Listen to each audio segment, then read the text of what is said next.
नमस्कार, स्वराज एक्सप्रेस के खास प्रोग्राम जनता मांगे जवाब में आपका स्वागत है। मैं हूं एसपी त्रिपाठी। आर्थिक सुस्ती का दौर, उस पर महंगाई की मार, लेकिन आमदनी साधारण या फिर उससे भी कम। अब ऐसे में भला आम आदमी सुकून के साथ कैसे जिए? मध्यम वर्ग को हर वक्त यही चिंता सताती है कि महंगाई के दौर में वो कैसे गुजर बसर करे। बात अगर मध्य प्रदेश की करें तो यहाँ महंगाई कुछ ज्यादा ही है, जिसने आम आदमी की कमर तोड़ कर रख दी है। पेट्रोल डीजल से लेकर रोजमर्रा तक हर सामान महंगा है। वहीं अब इन सब के बीच राज्य की जनता को जल्द ही बिजली का भी धीरे से ही सही लेकिन जोर का झटका लगने वाला है। बड़ी बात यह है कि जहां लाइन लॉस सबसे कम है वहां बिजली का ज्यादा झटका लगेगा। ऐसे में सवाल यह है कि बिजली चोरी रोकने के बजाय वसूली के लिए ईमानदार उपभोक्ताओं पर बिल का बोझ क्यों डाला जा रहा है? आज इसका जवाब तो हम जानेंगे ही, साथ ही बात करेंगे कोरोना को लेकर जारी की गई नई गाइडलाइंस की भी, जिसमें कई बंदिशें पूरी तरह से खत्म कर दी गई है। स्विमिंग पूल से लेकर जिम और मनोरंजन पर अब किसी तरह की कोई रोक नहीं है, लेकिन शिक्षण संस्थाओं पर पाबंदी जारी है। जाहिर है कि सवाल तो उठेंगे ही, क्या कोरोना सिर्फ स्कूल और शिक्षण संस्थाओं के लिए बचा है, बाकी सब पर इसका कोई असर नहीं होगा?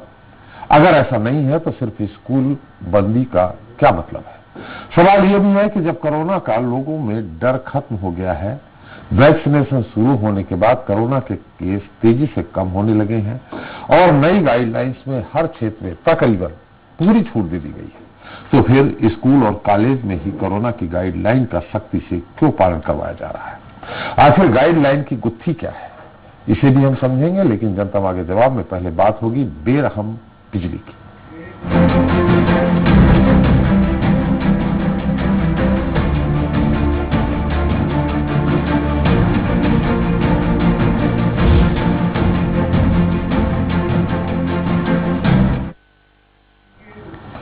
तो कोरोना काल के दौरान लगातार बढ़ती महंगाई से बेहाल मध्य प्रदेश की जनता को अब बिजली का भी झटका लगने की संभावना है। जी हां, प्रदेश में जहां पेट्रोल डीजल की कीमतें पहले से आसमान छू रही हैं, गैस सिलेंडर के दाम भी लगातार बढ़ रहे हैं, वहीं अब बिजली भी और महंगी होने की संभावना है। दरअसल मध्य प्रदेश विद्युत नियामक आयोग के पास एक प्रस्ताव मंजूरी के लिए भेजा गया है। इसमें कहा गया है कि जहां लाइन लॉस कम है वहां बिजली ज्यादा महंगी की जाए और जहां लाइन लॉस अधिक है वहां बिजली के दाम यथावत रहे। तो सवाल उठता है कि ईमानदार उपभोक्ताओं के लिए बिजली आखिर क्यों बेरहम हो रही है? चलिए इसे लेकर चर्चा शुरू करें, उसके पहले एक रिपोर्ट देखें।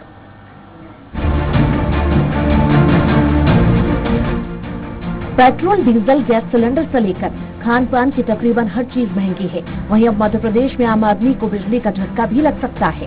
खास बात यह है कि बिजली कंपनी के नए टैरिफ में ईमानदार उपभोक्ताओं की जेब पर ज्यादा बोझ पड़ेगा। जानकारी के मुताबिक वित्तीय वर्ष 2021-22 का जो प्रस्ताव बनाया गया है, उसमें जिस बिजली वितरण कंपनी का लाइन लॉस सबसे कम है, वहां के उपभोक्ताओं को सबसे महंगी बिजली बेची जाएगी। वहीं जहां ज्यादा बिजली का नुकसान है, उस क्षेत्र के उपभोक्ताओं को सस्ती बिजली मिलेगी।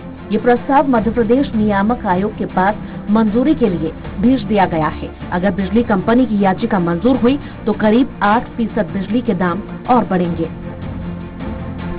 राज्य में अभी सबसे कम बिजली की पारेषण और वितरण हानियां, जिसे हम लाइन लॉस कहते हैं, वो पश्चिम क्षेत्र विद्युत वितरण कंपनी में है। यहाँ करीब 16.65% लाइन लॉस हो रहा है, जबकि विद्युत नियामक आयोग से 15% का लाइन लॉस मानक तय हुआ है। इसके अलावा पूर्व क्षेत्र कंपनी में 30.87 और मध्य क्षेत्र विद्युत वितरण कंपनी में लाइन लॉस 36.67% हो रहा है, जबकि उक्त कंपनी में क्रमशः 16 और 17% मानक आयोग ने तय किया हुआ है। ऐसे में Madhya Pradesh power management company ने प्रस्ताव बनाया। इसमें पश्चिम क्षेत्र के उपभोक्ता को औसत दाम 7.10 रुपए प्रति यूनिट बिजली मिलेगी, जबकि पूर्व क्षेत्र कंपनी के उपभोक्ता को 6.99 रुपए यूनिट मिलेगी और मध्य क्षेत्र विद्युत वितरण कंपनी के उपभोक्ता से 6.93 रुपए प्रति यूनिट के हिसाब से बिजली बिल वसूला जाएगा। तीनों वितरण कंपनी के लिहाज से कुल औसत खपत प्रति यूनिट करीब 7 रुपए की दर से बढ़ेगी। बहरहाल इन सबके बीच बड़ा सवाल तो ये है कि झुग्गी झोपड़ी और व्यवसायिक प्रतिष्ठानों में हो रही बिजली चोरी रोकने के बजाय मिडिल क्लास उपभोक्ताओं पर ही वसूली का सारा बोझ क्यों डाला जा रहा है। सवाल ये भी है कि चौतरफा महंगाई के चलते बस आम आदमी के बिजली बिल में बढ़ोतरी करना क्या भी उचित है। जनता इसका जवाब भी मांग रही है। Bureau report, Swaraj express. तो बेरहम बिजली, इस मुद्दे पर चर्चा करने के लिए हमारे साथ स्टूडियो में मौजूद है बीजेपी नेता चेतन सिंह जी हैं। चेतन जी, आपका स्वागत है। कांग्रेस प्रवक्ता दुर्गेश शर्मा जी हैं, आपका भी स्वागत है। मध्य प्रदेश विद्युत वितरण क्षेत्र के union leader BD Gautam ji हैं, आपका भी स्वागत है। और वरिष्ठ पत्रकार के कैट होते हैं हमारे साथ विशेष टिप्पणी के लिए। सबसे पहले गौतम जी, आपसे जानना चाहेंगे, ये जो प्रस्ताव बनाए जाते हैं ये ब्यूरोक्रेट्स बनाते हैं या टेक्नोक्रेट्स बनाते हैं? और इस तरह के प्रस्ताव जो बनाए जा रहे हैं, बताइए, अगर कोई ईमानदारी से अगर बिल जमा कर रहा है और जहां चोरी हो रही है, माने आपका लॉस ज्यादा हो रहा है, वहां पे बिल यथावत रहेंगे, ऐसा प्रस्ताव बनाया गया है। और जहां ईमानदारी से हो रहा है उनके और बढ़ाए जा रहे हैं। ये किस तरह आपके यहाँ होता है? आप यूनियन लीडर हैं वहां के, आप बता सकते हैं। देखिए, क्या है कि तीनों वितरण कंपनी के अपने अपने बोर्ड ऑफ डायरेक्टर हैं और वो बोर्ड ऑफ डायरेक्टर जो है एनुअल जो खर्चे होते हैं उन पे एक ARR बनाता है, एनुअल रेवेन्यू रिक्वायरमेंट जी, और नियामक आयोग को वो याचिका दायर करता है और उसमें बताता है कि हमारे वार्षिक खर्चे इतने हैं और इसलिए जो है हमको इस दर पर बिजली बेचना पड़ेगी, तब हमारे ये खर्चे जो है मीट आउट हो पाएंगे जी। हमारा शुरू से ये कहना रहा है कि ये जब से 2003 का इलेक्ट्रिसिटी एक्ट आया है और तब 3 वितरण की कंपनियां बनाई गई थी। हम लोगों का यूनियन लीडर्स ने और सारे कर्मचारियों और सारे कर्मचारी संगठनों ने इस बात को उठाया था कि मध्य प्रदेश और छत्तीसगढ़ मिला के केवल एक मेंबर TND होता था इस मध्य प्रदेश में और एक कार्यालय होता था शक्ति भवन में, लेकिन 3 वितरण की कंपनियां बना दी, उसके ऊपर एक पावर मैनेजमेंट कंपनी बना दी, एक जनरेशन और ट्रांसमिशन कंपनियां बना दी। इसलिए जो है मैनेजमेंट के जो एस्टेब्लिशमेंट के खर्चे हैं वो बहुत ज्यादा तादाद में बढ़ गए हैं और इसलिए बार बार बिजली की दरें बढ़ रही हैं। जब हमारा पूर्व से 1956 से लेकर अभी तक एक बोर्ड था, तो क्यों नहीं ये जो 3 कंपनियां हैं उसकी जगह एक कंपनी बनाई जाए और ये 3 एस्टेब्लिशमेंट के खर्चे कम किए जाए। ये हम लोगों की डिमांड शुरू से रही है जी। नहीं, आपकी डिमांड रही। हम तो ये सवाल आपसे पूछ रहे हैं कि इसके पहले भी इस तरह का प्रस्ताव आया, शायद उसमें उस नियम का पालन भी हो रहा है कि जहां आपके यहाँ जो गांव में जो आपके यहाँ वो लगे रहते हैं ट्रांसफार्मर, वहां अगर उस गांव में 50% से ज्यादा लोगों ने बिजली का बिल नहीं जमा किया, जैसे 40% लोगों ने जमा कर दिया, 60% लोगों ने नहीं जमा किया, ये 75% लोगों ने नहीं जमा किया, तो बिजली वहां ट्रांसफार्मर से ही काट दी जाती है और ये कह के काट दी जाती है कि आप लोग ही जमा कराएं। अब जिसने ईमानदारी से जमा किया है उसका क्या कसूर? ये इस तरह के जो नियम, अब ये नया नियम जो बनने जा रहा है जिसका प्रस्ताव नियामक आयोग को भेजा गया है, इस पे हम आपसे बात करना चाह रहे हैं। हाँ, देखिए, पहले ये होता था कि अगर 50% से ज्यादा 60% के आसपास जो है बिजली का बिल भुगतान नहीं करते तो गांव के गांव काट दिए जाते थे, लेकिन नियामक आयोग द्वारा अब इस पर रोक लगा दी गई है, तो अब ऐसा देखने में नहीं आता है। दूसरी बात आपने ये जो कही कि जहां जिस क्षेत्र के उपभोक्ता जो है ज्यादा भुगतान कर रहे हैं और लॉसेस कम है, वहां पे बिजली की दरें क्यों ज्यादा है, तो उसमें क्या है, बढ़ाई जा रही प्रस्ताव। हाँ, बढ़ाई जा रही है। उसका कारण ये है कि मध्य प्रदेश की तीनों वितरण कंपनियों को मिला के जो खर्चे आते हैं उस हिसाब से पूरे मध्य प्रदेश के उपभोक्ताओं के लिए दरें निर्धारित की जाती है, जब तक कि ये सरकारी कंपनियां हैं। आने वाले समय में जो स्थितियां दिख रही हैं और मध्य प्रदेश जो है निजी क्षेत्र में बढ़ता चला जा रहा है, उससे तो मुझको लगता है कि बिजली की दरें और ज्यादा बढ़ने वाली हैं, क्योंकि लॉसेस वाली जगह पे और ज्यादा बढ़ेगा। अभी औसत निकाला जाता है, किसी पर्टिकुलर क्षेत्र में जो है बिजली की चोरी कम है, लॉसेस कम है, तो और किसी जगह ज्यादा है, तो सबको जब औसत निकालते हैं तो बिजली की दरें निर्धारित होती हैं और वो खर्चों को मिट आउट संयुक्त रूप से किया जाता है, क्योंकि मध्य प्रदेश को संपूर्ण रूप से सारे उपभोक्ताओं को केवल मध्य प्रदेश का उपभोक्ता मान के नियामक आयोग और सरकारें जो है बिजली की दरें निर्धारित करती हैं। इसलिए जो है जो ईमानदार क्षेत्र के उपभोक्ता है या ज्यादा भुगतान करते हैं या लॉसेस ज्यादा है, वहां पे जो है ज्यादा बिजली की दरें हो जाती है। यही हमारा समझ नहीं आया औचित्य क्या है। खैर, दुर्गेश जी हैं, चेतन जी को तो उत्तर देना ही है। जो दुर्गेश जी, ये जो जैसा इन्होंने बताया कि ये 2003 के बाद से ये इस तरह 3 पावर कंपनी बना दी गई हैं अलग अलग, जिसके कारण एस्टेब्लिशमेंट का खर्च बढ़ गया है।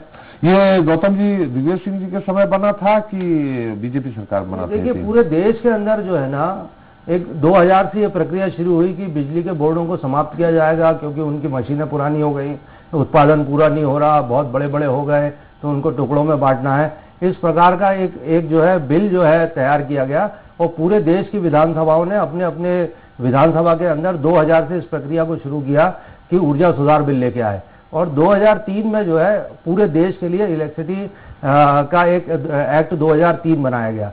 तो देखने में ये आता है कि सारे राजनीतिक दल बिजली के मामले में हम आपसे ये सवाल कर रहे हैं कि जो 3 कंपनियां बनाई गई हैं अलग अलग, ये कब लागू हुई? दिग्विजय सिंह जी के समय में कि उमा भारती जी के समय? ये उमा भारती जी के समय में जो है बाद में बिल आया है, लेकिन 2000 में ही ये प्रक्रिया शुरू हो गई थी। जी दुर्गेश जी, आप भी शायद ईमानदारी से बिल पटा रहे हैं। आप सब ईमानदारी से पटा रहे हैं। ये तो बिजली कंपनी वाले ही बता सकते हैं। नहीं, आप तो पटा रहे हैं। नहीं, और दूसरा मैं आपको ये बताने जा रहा हूँ कि आपके यहाँ भी महंगी हो रही है। मैं इसीलिए कह रहा हूँ। और दूसरा जो है, ये मेरा दुर्भाग्य है कि मैं ईमानदारी से बिजली का बिल जमा कर रहा हूँ। नहीं, तो मैं इसलिए बोल रहा हूँ कि और मैंने दोनों बात, पहले मैंने बोला ना बिजली कंपनी, आपने पूछा कि आप जमा कर रहे हैं कि नहीं, तो मैंने कहा वो तो मैं कर रहा हूँ, बिजली कंपनी बताएगी जी, पर मेरा दिल और मेरा जहन ये कह रहा है कि मैं गलत काम कर रहा हूँ। मैं मुझसे जैसा नासमझ और बेवकूफ इंसान इस मध्य प्रदेश में तो नहीं है जी, कि क्यों ईमानदारी दिखाएं।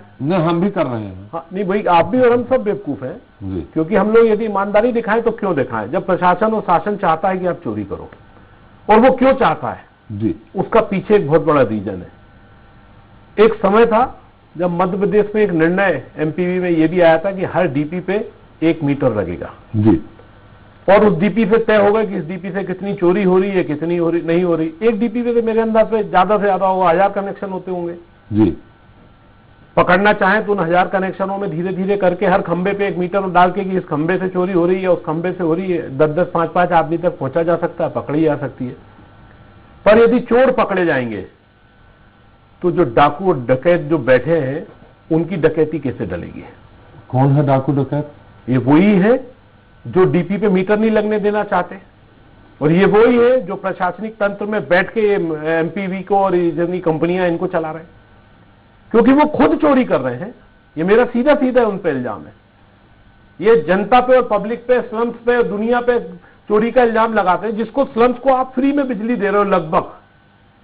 भाई शिवराज सिंह चौहान जी 2 रुपए दे रहे थे, माननीय कमलनाथ जी तो पूरे मध्य प्रदेश में हर आम आदमी को 1 रुपए, या पूरे मध्य प्रदेश के नागरिकों को 1 रुपए यूनिट दे रहे थे।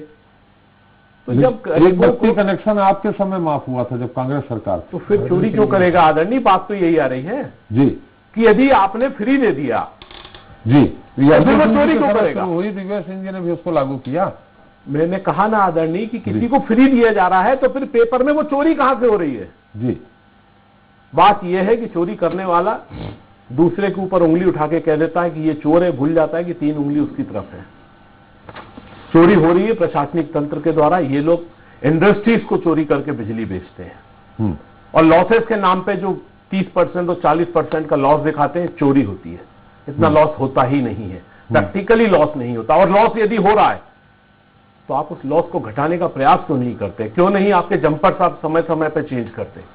साल में हर महीने में 1-1, 2-2, 3-3 बार हम लोगों के घरों की बिजली इसलिए जाती है कि साहब मेंटेनेंस के नाम पे, और आप पूरे शहर के या पूरे अपने क्षेत्र में घूम के देख लीजिए, मेंटेनेंस का एक भी आदमी नहीं मिलेगा। मुश्किल 1 आध बार ऐसा होता है कि कहीं मेंटेनेंस का कोई आदमी मिल जाए, वो भी कोई डाल काटते हुए दिखेगा। मेंटेनेंस के नाम पे जो जंपर चेंज होने चाहिए या जो वायरिंग की काम होना चाहिए, वो कहीं होता हुआ नहीं दिखता। क्यों नहीं होता?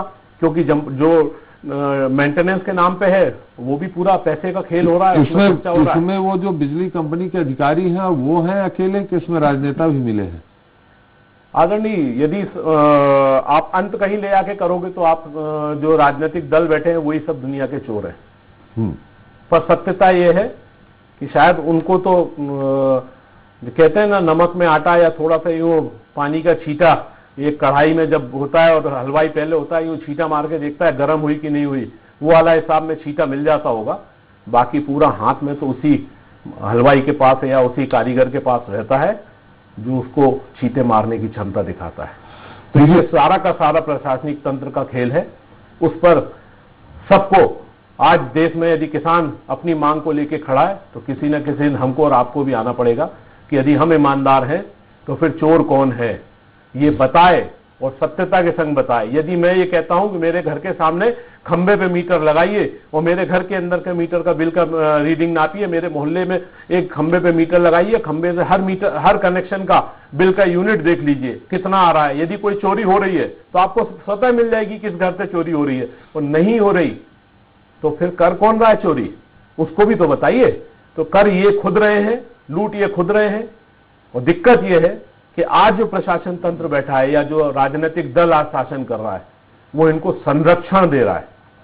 क्योंकि कमलनाथ जी ने जब मध्य प्रदेश में 1 रुपए यूनिट बिजली 100 रुपए यूनिट तक, 45 पैसे यूनिट गांवों में ग्रामीण को घर के खर्चे के लिए और 25 पैसे यूनिट यदि हम आदिवासी को दे सकते हैं, उस समय भी शासन ने 1.25 साल 15 महीने की सरकार ने यदि बिजली दी और लॉसेस ऐसा हमको नहीं आया, तो आज शिवराज सिंह चौहान जी बढ़ाने की तैयारी में क्यों है? तो मैं आपको कहने का आपने सबको 1 रुपए दी जी, इसमें 1 रुपए में, और मौजूदा सरकार सिर्फ स्वयं एरिया में दे रहा। मौजूदा सरकार ये कह रही है कि जो ईमानदार है, मतलब आपने टैक्स दे दिया, मतलब आपने कहीं ईमानदारी दिखाई?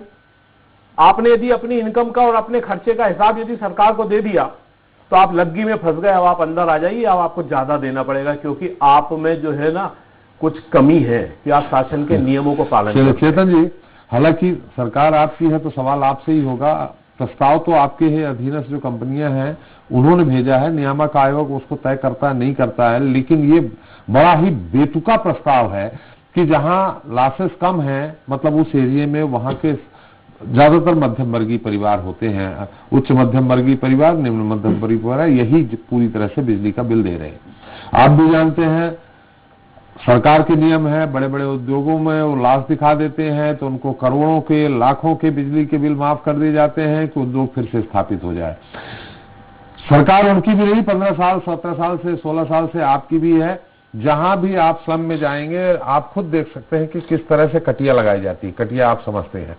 तो आखिर उसकी उस तरफ लाश कम करने के बजाय मध्यम वर्गीय या ईमानदार उपभोक्ताओं के ऊपर फिर से वजन डालने की तैयारी क्यों है?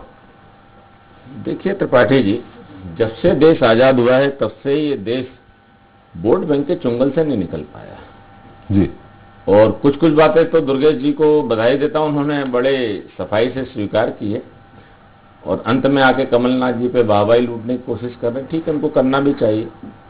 यही एक दिक्कत है, कोई भी कंपनी हो, चाहे बिजली का मामला हो, चाहे राशन की सब्सिडी का मामला हो, अगर कहीं लॉस है तो उस लॉस की पूर्ति तो जो ईमानदार उपभोक्ता देता है उसी से होगी ना, और यही हो रहा है। और जो चोरी करता है वो ईमानदार भुगते ना। इस देश का जो सिस्टम है, इस देश के सिस्टम में जो गिरोह काम करता है, इस गिरोह में कोई अछूता नहीं है।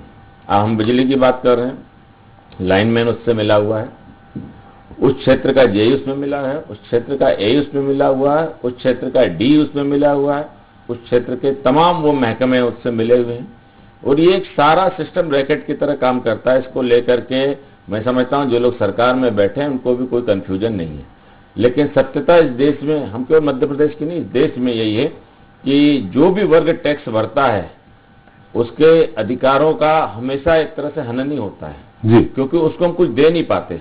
आज भी हिंदुस्तान में जो लोग टैक्स देते हैं, ईमानदारी से प्रॉपर्टी टैक्स देते हैं, ईमानदारी से सफाई का टैक्स देते हैं, ईमानदारी से इनकम टैक्स देते हैं, ईमानदारी से व्यवसाय करते हैं, वे सब के सब कहीं ना कहीं सिस्टम के कारण परेशान होते हैं। इसको हमारी सरकार है, उससे मैं कह दूं कि नहीं सब लोग सब कुछ सब ठीक है, सब राम राज्य है, मुझे लगता है देश और प्रदेश की जनता कहेगी मैं झूठ बोल रहा हूं। लेकिन इस सिस्टम के खिलाफ सच में हम सबको कभी ना कभी, आज नहीं तो कल लड़ना होगा, खड़ा होना पड़ेगा। लेकिन इस सिस्टम को चलाने का काम तो सरकार का है। देखिए मैं त्रिपाठी जी एक लाइन में मैंने कहा, ये जो वोट बैंक की राजनीति का सिस्टम है ये हमको पनपने नहीं देता।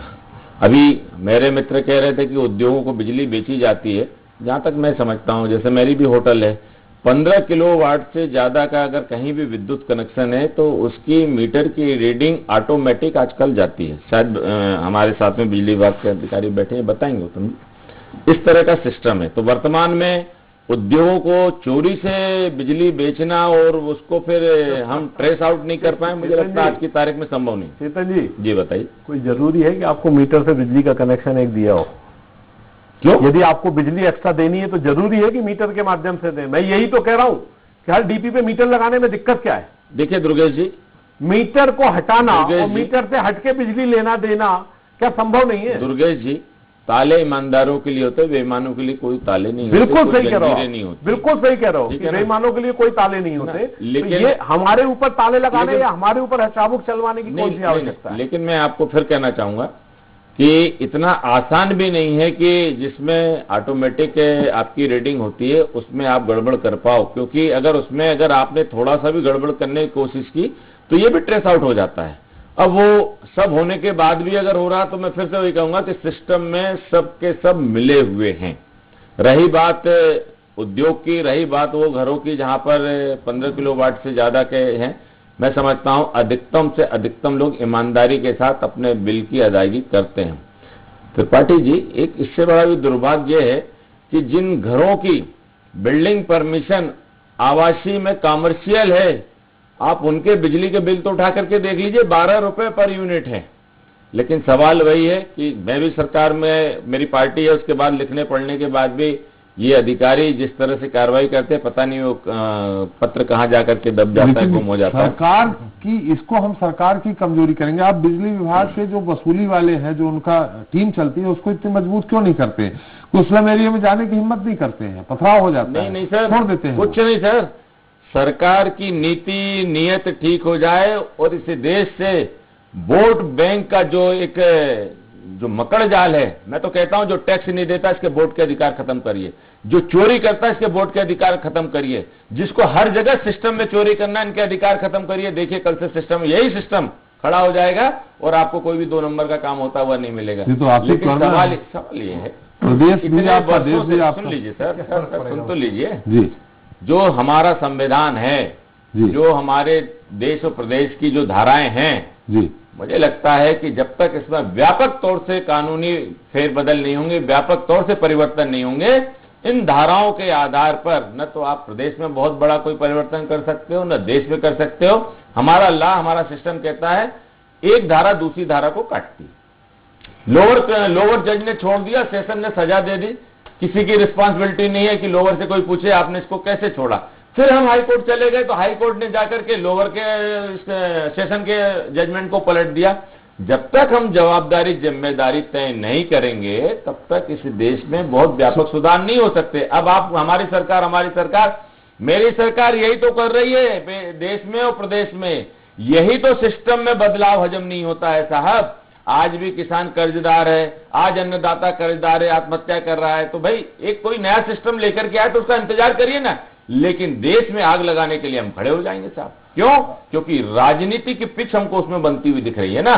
तो जब राजनीति की दृष्टि से सिस्टम को देखोगे तब आप उतना, लेकिन मन के अनुसार आप देश को नहीं। विचार आपके बहुत अच्छे हैं, होने चाहिए निश्चित तौर पे। लेकिन अभी तो फिलहाल जिस मुद्दे पे हम आए हैं कि जो प्रस्ताव भेजा गया है नियामक आयोग को, उस प्रस्ताव पे आपकी सरकार आपकी है, पुनर्विचार के लिए उसको बुला लेना चाहिए कि ये कैसे हो रहा है कि जो ईमानदार है उसके ऊपर और हम भार डालने वाले हैं। नहीं, निश्चित रूप से इस तरह की बातें आई हैं। मैं तो आपसे भी निवेदन करता हूं कि आप लोग भी, अरे हम तो कर ही रहे हैं, जो सामने हम जो आप लोग भी लिख करके दीजिए, देश की जनता को भी खड़ा होकर के कहे इस बात को। माननीय मुख्यमंत्री जी से हम आग्रह करेंगे। और निश्चित रूप से त्रिपाठी जी, हम भारतीय जनता पार्टी के माननीय प्रदेश अध्यक्ष आदरणीय वीडी शर्मा जी से जरूर अनुरोध करेंगे कि इस प्रकार का अगर कोई बिल लेकर के विद्युत नियामक आयोग के माध्यम से अगर इलेक्ट्रिसिटी बोर्ड ला रहा है तो इससे हमको बचना चाहिए। इससे हमारी तो छोड़िए, पार्टी की भी इमेज कहीं ना कहीं खराब होती है। और निश्चित रूप से जितना काम पार्टी के कार्यकर्ता करते हैं उसको डेंट होने से, पेंट होने से हमको बचाना है। प्रस्ताव भेजा जा चुका है नियामक आयोग को। जी अग्निहोत्री जी, आपकी टिप्पणी चाहिए इसमें।